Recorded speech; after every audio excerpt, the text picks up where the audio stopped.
Puji Tuhan, kita ketemu kembali dalam ibadah kali ini, dan saya mengajak kita untuk bersama-sama berdoa untuk minta pertolongan Tuhan di dalam firman Tuhan ini. Kita berdoa. Tuhan, kami mau belajar firman Tuhan bersama-sama. Kami mohon urapan Roh Kudus melawat hati dan pikiran kami masing-masing, sehingga kami fokus dan perhatikan firman Tuhan sehingga diterima dalam setiap pribadi masing-masing. Dalam nama Tuhan Yesus kami berdoa. Amin. Bapak Ibu kasih dalam Tuhan, saya mengajak kita untuk membuka di dalam 1 Timotius 3 ayat 15. 1 Timotius 3 ayat 15 yang berkata demikian. Jadi jika aku terlambat, sudahlah engkau tahu bagaimana harus hidup sebagai keluarga Allah, yakni jemaat dari Allah yang hidup, tiang penopang dan dasar kebenaran. Dari teks ini saya memberi satu tema, pentingnya keluarga bagi gereja. Saya ulangi, pentingnya keluarga bagi gereja. Artinya, harapannya adalah keluarga-keluarga Kristen harus menyadari bahwa betapa pentingnya keluarga itu bagi gereja. Mengapa? Karena keluarga itu adalah lembaga satu-satunya yang dibentuk oleh Tuhan, yang dirancang oleh Tuhan. Maka wajarlah keluarga itu disebut sebagai gereja yang kecil. Mengapa? Karena keluarga itulah yang menjadi tempat semua aktivitas, pengembangan aktivitas. Di dalamnya ada energi, ada perhatian, ada komitmen, dan ada kasih sayang. Itu sebabnya saudara dalam Tuhan, hubungan keluarga dan gereja itu menjadi penting. Mengapa? Karena keluarga dan gereja sama-sama menjadi sebagai tempat dan sama-sama merasakan, sama-sama untuk saling memiliki dan koneksi.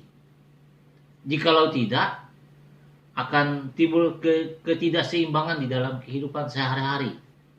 Itu sebabnya seharusnya keluarga harus menyadari betapa pentingnya gereja di dalam keluarga. Nah, ada beberapa manfaat gereja bagi keluarga Kristen. Yang pertama adalah, manfaatnya adalah di mana gereja membuat hubungan suami istri lebih baik lagi. Artinya bahwa tujuan gereja membina dan mendukung keluarga adalah supaya keluarga, lepas keluarga itu menjadi lebih baik. Mengapa?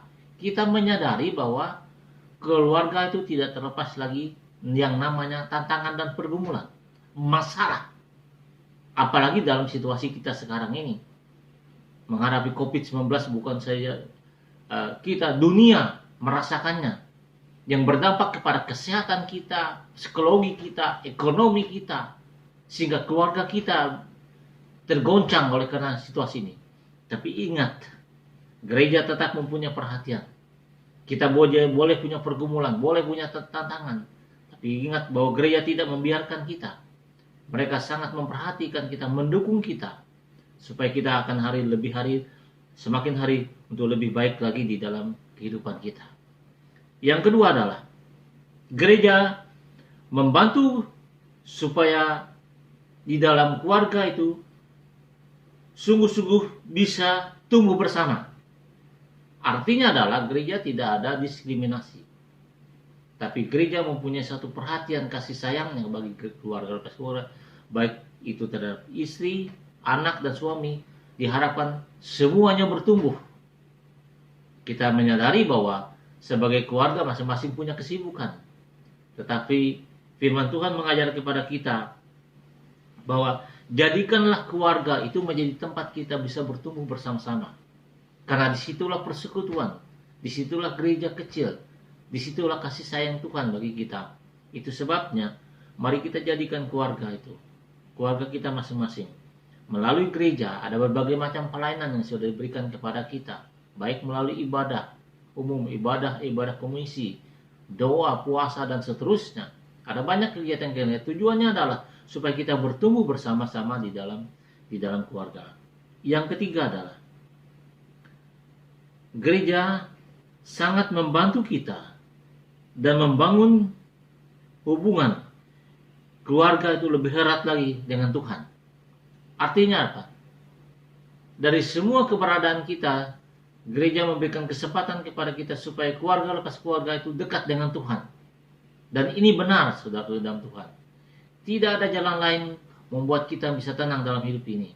Saudara, kasus COVID ini banyak orang yang kecewa, banyak orang yang putus asa, banyak orang yang takut, banyak orang bimbang, dan berbagai macam hal. Secara psikologi dia menyerang kehidupan kita, bahkan fisik.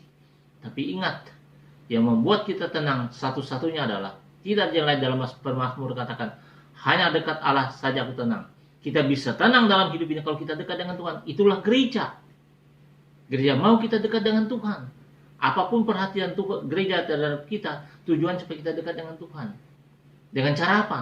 Kita percaya kepada Tuhan. Ya kan? Yang kedua adalah, bukan saja kita percaya, mari kita berserah kepada Tuhan. Kita berdoa kepada Tuhan. Melibatkan Tuhan dalam hidup kita, maka kita akan merasa tenang. Itu sebabnya saudara dalam Tuhan, saya simpulkan firman Tuhan pada saat ini.